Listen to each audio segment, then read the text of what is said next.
Hello dear students, welcome to professor S P. Goyal GS classroom. प्यारे विद्यार्थियों, आपने अब इन 3 महीने में 2-3 बातों का ध्यान रखना है। एक तो प्रीलिम्स के लिए फालतू मटेरियल मत खरीद के लाओ। इस समय जो आप खरीद के लाओगे मटेरियल वो वेस्ट है, डंप है, टाइम वेस्ट करेगा आपका। दूसरा, स्टैटिक में आपके लिमिटेड जो सोर्स है उन्हीं को रिवाइज करो। जैसे लक्ष्मीकांत है, जितना उसको पढ़ोगे 10-15 क्वेश्चन ठीक हो जाएंगे। एनसीईआरटी, एंशिएंट मेडिवल मॉडर्न, फिर एनसीईआरटी आपकी फिजिकल ज्योग्राफी की, ये कुछ सिलेक्टेड जो है मटेरियल आपका, उस पर आप कंसंट्रेट करो।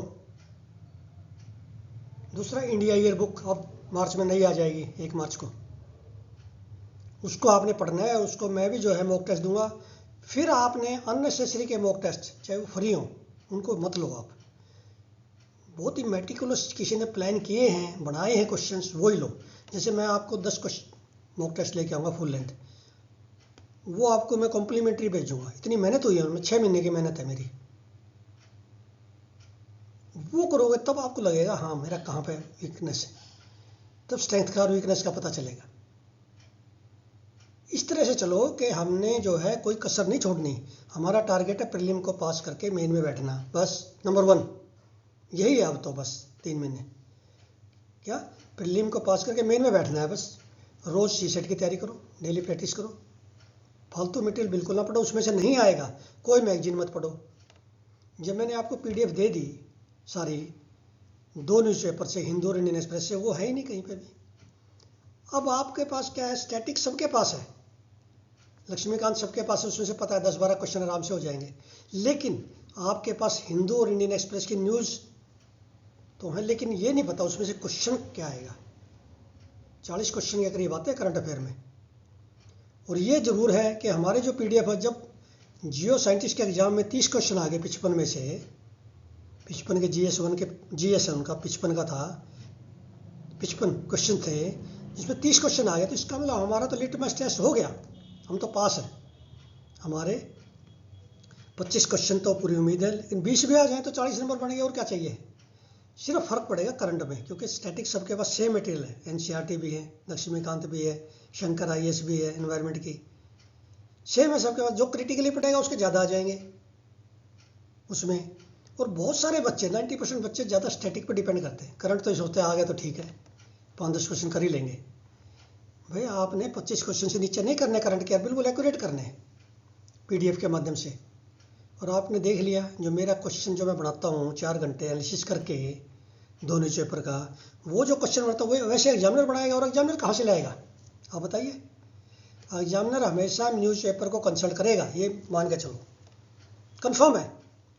करंट अफेयर का जो क्वेश्चन आएगा न्यूज़पेपर में से आएगा, मैगजीन में से नहीं आएगा। तो इसलिए अननेसेसरी टाइम वेस्ट मत करो, परफेक्ट स्ट्रेटजी से चलो, स्मार्ट स्टडी करो। चाहे भले ही जो है 7-8 घंटे स्टडी कर रहे हैं, लेकिन फालतू चीज़ों को मत पढ़ो, वो वेस्टेज ऑफ टाइम है। और उसी से जो है डिफरेंस आ रहा है। बच्चे पास क्यों नहीं हो रहे, बच्चे 10-12 घंटे 15 घंटे पढ़ रहे हैं, लेकिन मटेरियल नहीं है उनके पास जो पढ़ रहे हैं, उनके नोट्स में नहीं है वो क्वेश्चंस जो पढ़ रहे हैं। एग्जाम में आएंगे 25 मई को, फिर फ़ायदा क्या है पढ़ने का। तो हम चलते हैं द हिंदू और इंडियन एक्सप्रेस के न्यूज एनालिसिस और क्वेश्चंस पे, प्रीलिम्स और मेंस के। अब आज के हिंदू में टेस्ट एंड कंटेस्ट पे आर्टिकल है सर्वेलेंस कैपिटलिज्म। जैसे एक बार 2 नंबर का पूछ लिया सोशल कैपिटल 2-3 साल पहले। ये सर्वेलेंस कैपिटलिज्म कॉन्सेप्ट है जो बहुत सारे बच्चों को नहीं पता। आप बताइए, आपको पता है? सर्वेलेंस कैपिटलिज्म जो है इंडस्ट्रियल कैपिटलिज्म है, उससे अलग है। Surveillance capitalism is an economic system in which personal data is collected, analysed and sold by tech conglomerates to predict and manipulate human behavior. Surveillance capital is a new economic order that expropriates human experience for data-driven profits. Data-driven profits. Surveillance capital is highly profitable via behavioral data extraction in which AI will be the key stake. AI के माध्यम से। अब ये industrial capitalism वो सब labour material inputs उससे related है, ये अलग है। सर्वेलेंस कैपिटलिज्म कभी भी 2 नंबर का आ सकता है आपका। मेरे मुंह से जो निकलता है ना, ये क्या है, एग्जामिनर का नज़र पड़ता है जो सोचेगा पता है, ये पता होना चाहिए सबको। One should know this term surveillance capitalism. तो इस आर्टिकल को पढ़ना है और ये मेन के लिए भी इंपॉर्टेंट है।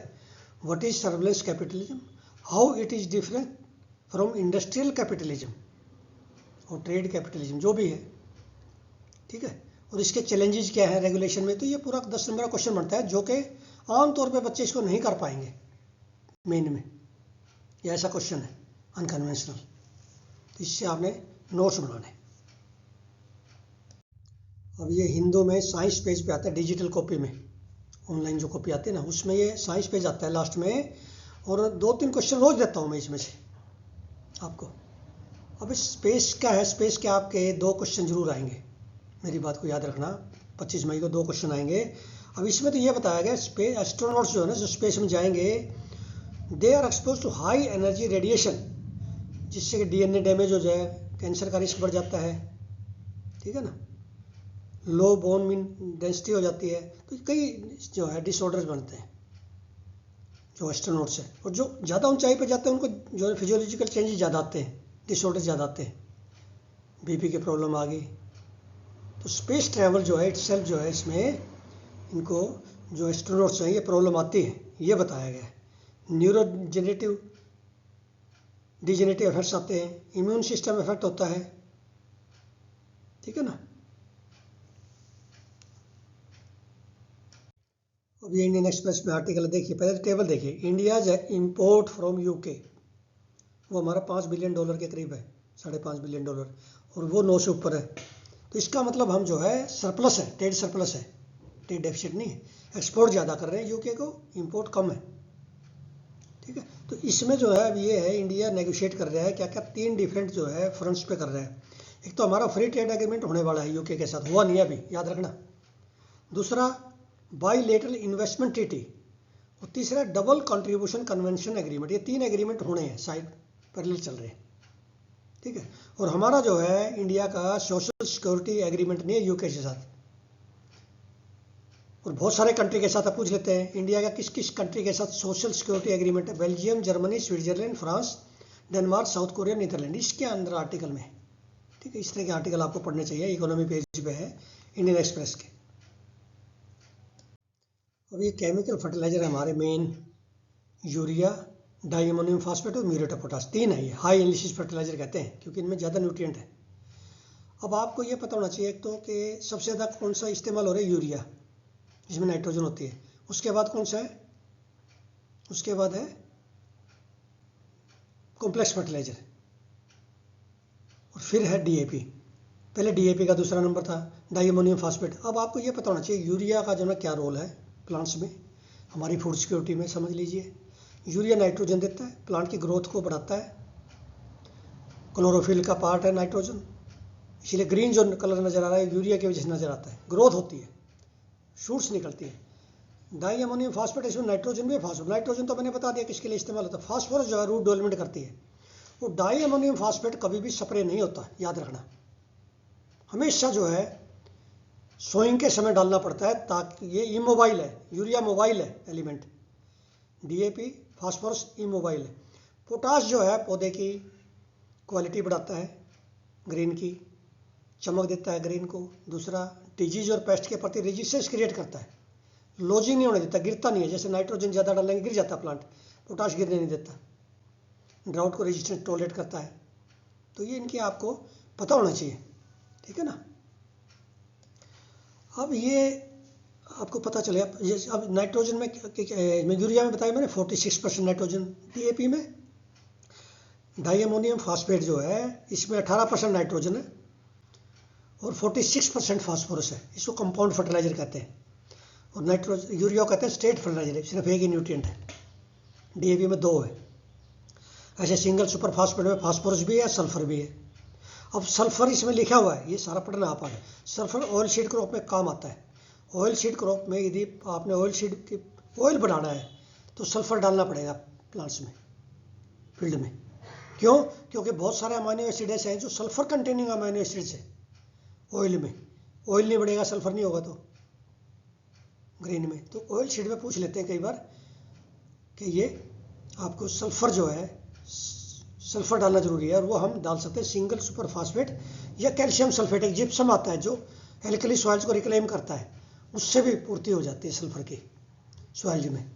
तो आपको 3 फर्टिलाइजर याद रखने हैं, urea, diammonium phosphate, muriate potash. अब यूरिया जो है हम 85% डोमेस्टिक बनाते हैं, 15% बाहर से मंगवाते हैं, और हमें उसके लिए लिक्विड जो ये जो है नेचुरल गैस एलएनजी जो है उसके लिए नेचुरल गैस चाहिए, और वो इंपोर्ट कहाँ से होती है? कतार, यूएस, यूएई, अंगोला। ये आपने याद रखने हैं अच्छी तरह से। और डीएपी जो है हम इंपोर्ट करते हैं सऊदी अरेबिया, चाइना और मोरक्को से, रशिया, जॉर्डन से, ठीक है। क्योंकि फर्टिलाइजर हमारा फूड सिक्योरिटी का, फर्टिलाइजर जो है 1 साल शॉर्टेज आ जाए तो हमारा जो है स्टेक पा जाएगी फूड सिक्योरिटी। इसलिए सरकार जो है सब्सिडी देती है ताकि फार्मर डाल लें। तो और म्यूरेट ऑफ पोटाश ऐसा फर्टिलाइजर है जो 100% जो है बाहर से मंगवाते हैं। म्यूरेट ऑफ पोटाश सारा का सारा बाहर से मंगवाते हैं, क्योंकि हमारे पास इसके भंडार नहीं है, माइंस नहीं है, ठीक है ना। तो ये जो है आपने पूरा आर्टिकल पढ़ना है। इसमें एक ये भी लिखा हुआ है, जैसे मैक्रो न्यूट्रिएंट है, मैक्रो होते हैं carbon, hydrogen, oxygen, nitrogen, phosphorus, potash. CHO मिल जाता है एनवायरनमेंट से प्लांट को, NPK हम डालते हैं, ठीक है। फिर होते हैं इसमें कुछ कैल्शियम, मैग्नीशियम और सल्फर, वो मेजर में आते हैं। फिर माइक्रो न्यूट्रिएंट्स है, माइक्रो न्यूट्रिएंट्स जैसे जिंक है, आयरन है, मोलिब्डेनम, मैग्नीशियम। तो ये जो है आपके माइक्रो न्यूट्रिएंट्स जो ट्रेस में चाहिए। तो पौधे को 16-17 एलिमेंट चाहिए, 17 चाहिए। यदि अपना लाइफ साइकिल कंप्लीट करने के लिए उसको 17 न्यूट्रिएंट चाहिए, याद रखना आप। आर्नोन ने बताया था, ये आर्नोन एक साइंटिस्ट था, 17 न्यूट्रिएंट चाहिए। यदि उसमें से एक भी नहीं होगा तो पौधा अपना बीज नहीं बना सकता, लाइफ साइकिल पूरा नहीं करता, उसको चाहिए।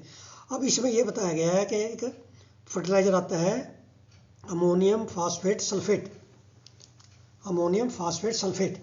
वो 20-20-0-13 का मतलब समझिए आप, कई बार आ जाता है एग्जाम में। 20 इसमें नाइट्रोजन है, फिर 20 फास्फोरस है, 0 इसके अंदर जो है पोटाशियम है, और 13 जो है इसमें सल्फर है, ऐसे आता है 20-20-0-13। अब ये इसमें ये बता रहे हैं भाई DAP की जगह ये रिप्लेस कर सकते हैं, सस्ता पड़ता है, सरकार को सब्सिडी कम देनी पड़ती है इसमें। 20% नाइट्रोजन, 20% फास्फोरस, 0% पोटाश और 13% सल्फर। तो 3 एलिमेंट मिल जाते हैं इससे इकट्ठे प्लांट को। तो ये इसमें बताने जा रहे हैं कि जो कॉम्प्लेक्स फर्टिलाइजर है, ये APS कहते हैं इसको, अमोनियम फास्फेट सल्फेट। ये कुछ कहते हैं कॉम्प्लेक्स फर्टिलाइजर, जिसमें 1 से ज़्यादा न्यूट्रिएंट है, 2 से ज़्यादा है, इसमें तो 3 है, ठीक है। फिर इसमें यह बताया गया है कि हम फास्फोरस जो एक हम रॉक फास्फेट इंपोर्ट करते हैं, या हमारे पास अपने भंडार भी हैं। रॉक फास्फेट हम जो है जॉर्डन से, मोरक्को, टोगो, इजिप्ट, अल्जीरिया से करते हैं। सल्फर UAE से करते हैं, कतार से। ये बताए गए हैं। फिर ये बता रहे हैं कि हम जो है फास्फोरस 2 तरह से बनाते हैं, एक तो रॉक फास्फेट से, दूसरा जो है फास्फोरिक एसिड से। तो ये इस तरह की चीज़ें आपको एक कलेक्टर को पता होना चाहिए, जब वो डिस्ट्रिक्ट में जाते हैं, ये चीज़ें उसको पहले पता होना चाहिए, उसकी कैपेसिटी बिल्डिंग होनी चाहिए। इसलिए ये एग्जाम में आते हैं चीज़ें, इसलिए रिलेट करता है एग्जामिनर UPSC कि आपको पता होना चाहिए। ये फर्टिलाइजर में बार बार जो है बहुत सारी वीडियो में दी है मैंने, अपने PDF दी है आपको। तो आपने ये चीज़ें बेसिक कंसेप्ट याद रखनी है, कौन सा फर्टिलाइजर कहाँ से इंपोर्ट हो रहा है। मान लीजिए यही आ गया, हम यूरिया इंपोर्ट नहीं कर रहे, सिर्फ फास्फोरस पोटाश करते हैं, तो अभी आप कन्विंस हो जाओगे कि हाँ यूरिया तो IFCO बनाती है, क्रिप को बनाती है। यस, नहीं, वो भी हमारा काम नहीं चलता, कंजम्पशन हमारी ज़्यादा है। दूसरा हमारा स्क्यूड रेशियो है, 9:3:1 के करीब है हमारा। 9 किलो हम नाइट्रोजन डालते हैं, करीब 3 किलो फास्फोरस डालते हैं, 1 पोटाश। जबकि हमने डालना चाहिए 4 किलो नाइट्रोजन, 2 किलो फास्फोरस और 1 पोटाश। ये एक स्टैंडर्ड है, 4:2:1 का रेशियो होना चाहिए आइडियल। लेकिन हम यूरिया ज़्यादा डाल रहे हैं फार्मर्स, जिससे क्या है, सरकार जो सब्सिडी दे रही है वो वेस्ट जा रही है, और फार्मर को लॉस हो रहा है ज़्यादा डालने से, यील्ड कम आती है। बैलेंस डालने चाहिए फर्टिलाइजर हमेशा। और एक कंसेप्ट और बता देता हूँ, आएगी आपका एग्जाम में 2 नंबर की, इंटीग्रेटेड न्यूट्रिएंट मैनेजमेंट और इंटीग्रेटेड पेस्ट मैनेजमेंट। 2 टर्म है, ये बहुत बार आती है न्यूज़पेपर में, और इसमें भी आई हुई है, बजट और इकोनॉमी सर्वे में हर बार आती है। इंटीग्रेटेड न्यूट्रिएंट मैनेजमेंट होता है कि हमें सिर्फ केमिकल फर्टिलाइजर पे डिपेंड ना होके केमिकल के साथ साथ compost, farm yard manure, green manuring, organic manures, ये भी डालने चाहिए। और ग्रीन मैन्योरिंग क्या होती है पता आपको, मैंने एक वीडियो बनाई हो, देखना। ग्रीन मैन्योरिंग होती है, हम 50 दिन में क्या करते हैं, जैसे कोई लेग्यूम क्रॉप होती है, सस्बेनिया, मूंग, कोई भी लेग्यूम क्रॉप, उसको क्या करते हैं, उगा के उसी खेत में इनकॉर्पोरेट कर देते हैं 50 दिन के बाद, ताकि उसकी फर्टिलिटी बढ़ जाए। ग्रीन को ही, मैटर को, जैसे हमें चाहिए ना रफे चीज़ ग्रीन, उनको भी चाहिए, उससे फर्टिलिटी बढ़ जाती है। और खासकर लेग्यूमिनस इसलिए क्योंकि वो राइजोबियम से नाइट्रोजन फिक्स करती है, नाइट्रोजन ज़्यादा चली जाती है प्लांट। और ये जो बायोलॉजिकल नाइट्रोजन फिक्सेशन है वो भी इंटीग्रेटेड न्यूट्रिएंट मैनेजमेंट का पार्ट है। तो इंटीग्रेटेड न्यूट्रिएंट मैनेजमेंट में chemical fertiliser, bio fertiliser, organic manures, farm yard manures भी ऑर्गेनिक मैन्योर में आती है, कंपोस्ट, ये सारे, और ग्रीन मैन्योरिंग। और integrated pest management, chemical pesticide के साथ साथ हम दूसरे मेथड भी, चाहे वो कल्चरल कंट्रोल है, बायोलॉजिकल कंट्रोल है, मैकेनिकल कंट्रोल है, वो सारे मिला के उसको कहते हैं इंटीग्रेटेड। मीन्स केमिकल के साथ, जहाँ जरूरत पड़े जब केमिकल, लास्ट में, बिना केमिकल के वो भी नहीं है इंटीग्रेटेड। कभी आप सोचोगे integrated means without chemical, no, chemical has to be used only when it is needed. क्योंकि ये जो है integrated waste management, integrated nutrient concept आई है, हमारी एनवायरमेंटली साउंड प्रैक्टिस है ये। हमारा पोल्यूशन ना हो फर्टिलाइजर और पेस्टिसाइड से। फर्टिलाइजर से पोल्यूशन कैसे होता है, ये पानी में चला जाता है, अंडरग्राउंड वाटर में जाता है, नदियों में चला जाता है, झीलों में चला जाता है, नाइट्रोजन, नाइट्रेट, ठीक है ना। तो इस तरह की जो है आपको ये चीज़ें, आपको बेसिक एग्रीकल्चर आपको पता होना चाहिए। ज़्यादातर बच्चों को 99.9% बच्चों को बेसिक एग्रीकल्चर नहीं पता। क्योंकि मुझे एक याद है इंस्टांस, आज से 15 साल पहले मैं एक एड्रेस करने गया था, यहाँ IAS प्रोबेशन आए हुए थे, जो भारत दर्शन पे थे, IAS प्रोबेशन, वो आए हुए थे। तो मैंने उनसे बेसिक कंसेप्ट पूछी, जैसे गन्ने का बीज कैसा होता है, उनको बेचारों को कुछ नहीं पता था ज़्यादातर को। ये गन्ना ही, जो हम गन्ना चूसते हैं वही गन्ने का बीज होता है, उसमें जो आइज होते हैं वही जर्मिनेट करती है।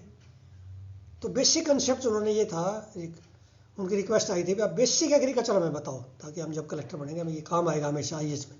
तो बेसिक कंसेप्ट मैं आपको बताता रहूँगा, ना केवल अब अप्रैल, मई, जून, जुलाई, अगस्त, सारा एग्रीकल्चर कराऊंगा आपको मैं पूरा। प्रीलिम का तो करा ही रहा हूँ, और कई बच्चे हैं कि माइंड में ये है भी आप क्या कराओगे अप्रैल में हमारे साथ, अब तो 31 मार्च तक कह रहे हो। नहीं, आपको अप्रैल में कंप्लीट हम 10 मॉक टेस्ट बना रहे हो, मैं 10 मॉक टेस्ट को सोल्व करेंगे, फिर देखेंगे, फिर हम जो है कोशिशें करेंगे। जैसे मान लिया एक दिन हमने वो ले ली, समय मिल गया तो लक्ष्मीकांत ले ली, इकोनॉमिक सर्वे क्वेश्चन निकाल के देने आपको, वो करवाने, इंडिया ईयर बुक के क्वेश्चन देने, कुछ तो दे दिए और बनाने उसके। तो ये हमारा अप्रैल का बहुत टाइट शेड्यूल है। लेकिन हम मेन पर नहीं जाएंगे, सिर्फ प्रीलिम पे जो क्वेश्चन आने हैं। मुझे लगता है कि मान लिया अप्रैल में हमने जो ना, हमारे 2 क्वेश्चन भी आ गए, 4 नंबर बढ़ गए हमारे, ठीक है ना। हम जो है 24 मई तक ये जो है रिगरस तैयारी करेंगे, फिर मेन की तैयारी शुरू कर देंगे। वो मेन की तैयारी के लिए जो आपकी मेंटरिंग वो फ्री रहेगी, उसकी वो कॉम्प्लीमेंट्री रहेगी। आपका करंट अफेयर मैं कराऊंगा, ठीक है ना। इसमें क्या लिखना है, क्या क्वेश्चन आएगा, क्या लिखना है, सारी चीज़ बताऊंगा, ठीक है ना। अब ये प्रैक्टिस क्वेश्चन है, इसमें से मैंने डालना है, ये आपने करना है, मैं बताऊंगा नहीं, इसका मैं बता चुका हूँ, ठीक है। ये बड़ा इंपॉर्टेंट है। और एक ये जो है, जो मैं बता रहा हूँ ना, ये जो एक इलिटरेट फार्मर है उसको भी पता है ये कुछ क्वेश्चन का आंसर, इसका मतलब बेसिक है, सबको पता होना चाहिए। जो कि फार्मर को पता है, हमारे सभी फार्मर को पता है। किसी से पूछ लो, आपको यूरिया में, DAP में, MOP में कंटेंट क्या है, किसी से पूछ लो, इंडिया के किसी फार्मर से, उनका बच्चा भी बता देगा, छोटा बच्चा भी। तो ये आपको पता होना चाहिए। ऐसे क्वेश्चन पूछते हैं जो आपके आसपास है। अब यूरिया का आपको पता है, बैग जो है 45 kg का कर दिया, क्यों किया, बाकी 50 kg के थे, पहले 50 का था ये, अब 45 का कर दिया, क्यों, क्योंकि फार्मर जो है एक्सेस डाल रहे हैं, जरूरत से ज़्यादा डाल रहे हैं, तो उन्होंने 5 किलो घटा दी सरकार ने, 5 किलो की सब्सिडी बचा ली सरकार ने, फार्मर को वेस्ट कर रहा था 5 किलो, ठीक है ना। तो इस तरह से हमारा जो है आइडियल रेशियो लाने के लिए सरकार ने 45 किलो की पैकिंग कर दी। एक बैग में भी पूछ लेते कितनी पैकिंग आती है यूरिया की, क्योंकि जो एग्रीकल्चर डिपार्टमेंट है वो कलेक्टर के अंडर होता है, वो प्लान बनाता है पूरे फर्टिलाइजर का, क्या स्टॉक, मीटिंग लेता है उनकी, डिप्टी एग्रीकल्चर की ऑफिशियल्स की, कि क्या हमारे पास स्टॉक है, कितना चाहिए हमें डिस्ट्रिक्ट में रबी से पहले, खरीफ से पहले, क्योंकि पहले स्टॉकिंग चाहिए। ये नहीं है कि अभी मान लिया जो ना नवंबर में स्टार्ट करनी है वीट की सोइंग, और नवंबर में जो ना डिस्ट्रिक्ट कलेक्टर देखेगा अभी कितना है हमारे पास, तब तक तो जो है हमारा जो ना दुनिया ही लूट लेगी। ठीक है ना, इस तरह से ये बड़े प्रैक्टिकल कॉन्सेप्ट्स हैं, मैं एक्सपीरियंस से बता रहा हूँ आपको।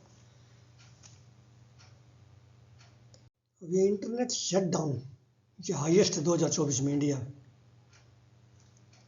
बहुत बड़ी बात है।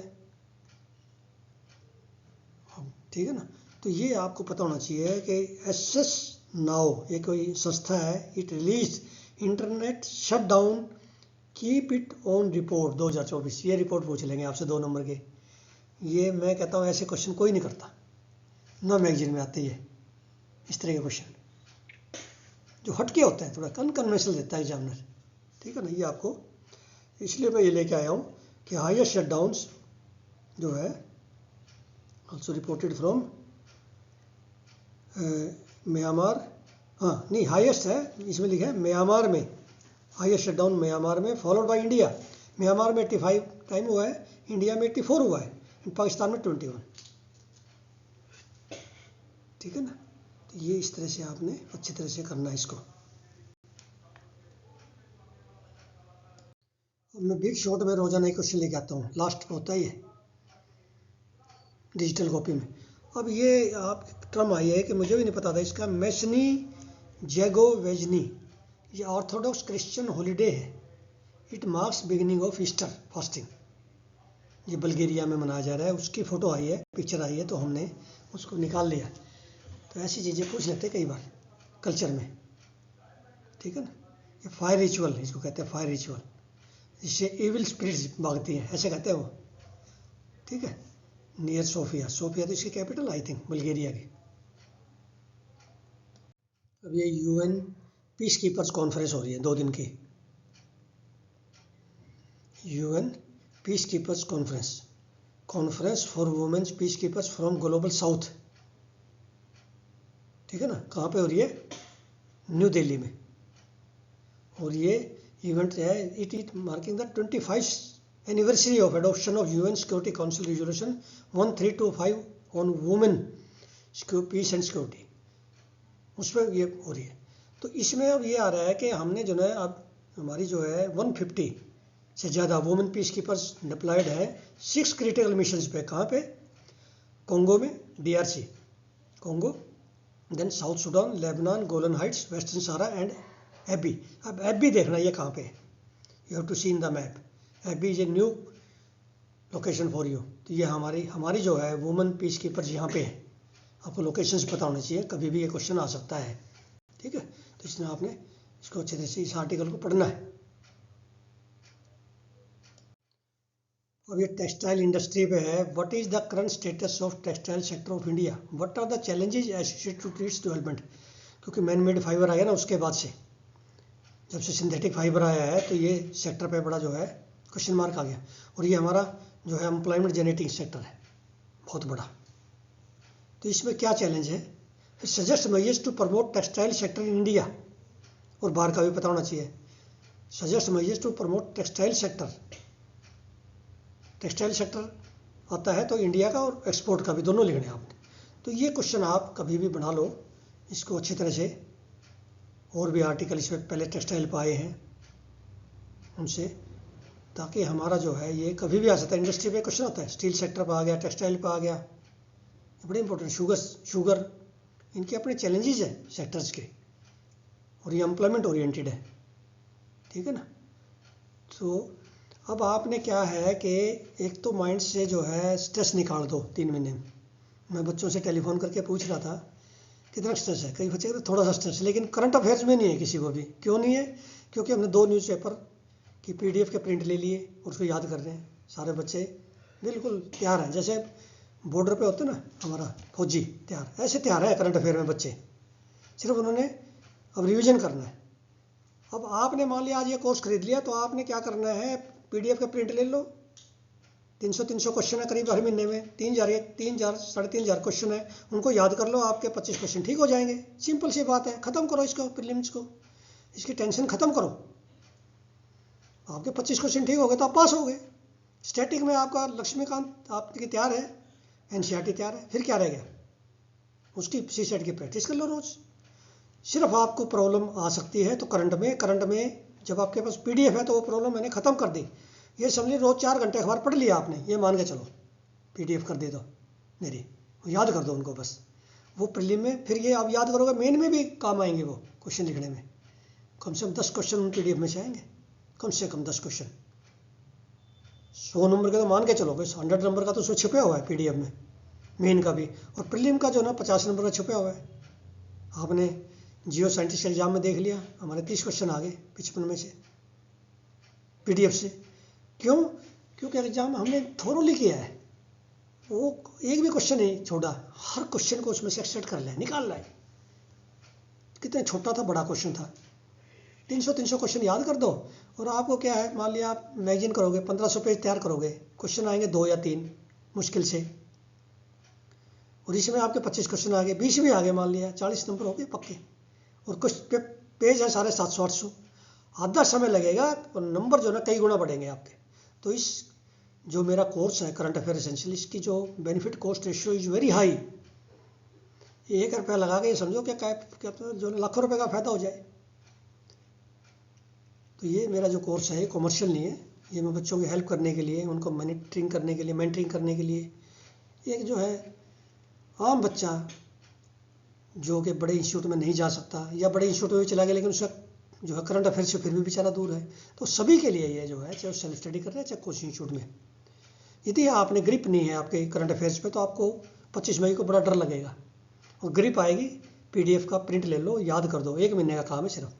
31 मार्च की तैयारी हो जाएगी आपके करंट अफेयर्स की, ये मेरे पे विश्वास कर लो आप। और ये भी मेरी गारंटी है कि मैगजीन से कई गुना क्वेश्चन आएंगे इन पीडीएफ से, कई गुना। मैगजीन से यदि 3 क्वेश्चन आते हैं तो मेरे जो है 20 क्वेश्चन आएंगे, कम से कम 6-7 गुना। तो इसलिए आप जो है क्यों फिर पीछे हट रहे हैं, क्यों मैगजीन में भाग रहे हैं, क्यों 365 पे भाग रहे हैं, जब उसमें क्वेश्चन ही नहीं आने। और यूपीएससी को पता है इसमें से देने नहीं है, सब बच्चों ने किया हुआ है। ये शॉर्टिंग कैसे करेंगे? वो शॉर्टिंग करेंगे जब इनमें से क्वेश्चन निकाल के ले आएगा कोई टीचर, बताएगा न्यूज़ में से भी ये क्वेश्चन तैयार कर लो, ये आएगा एग्जाम में। अब कोई ऐसे कौन बताता है मैगजीन में कितना यूरिया में कितना नाइट्रोजन है, फास्फोरस कितना है, डीएपी में नाइट्रोजन कितना है, पोटाश म्यूरेट ऑफ पोटाश में कितना है, क्या उनका रोल है, कौन बताता है? बेसिक कंसेप्ट्स, सर्वेलेंस कैपिटलिज्म, मतलब न्यूज़पेपर में तो जो रोजाना हर सब्जेक्ट से आता है। इसलिए आपकी जो है होलिस्टिक तैयारी के लिए आपको न्यूज़पेपर पढ़ने की जरूरत नहीं, लेकिन न्यूज़पेपर का मटेरियल पढ़ लो मेरे से, पीडीएफ ले लो, उसका प्रिंट ले लो और उसको याद कर दो। 1 महीने का काम है सिर्फ, 1 महीने में आप प्रीलिम निकाल सकते हो। और आप खुद फील करोगे 25 मई को ये मेरी जो जितनी मैं रोजाना बोल रहा हूँ, आप खुद फील करोगे भी सच्चाई बोल रहे थे। Thank you very much.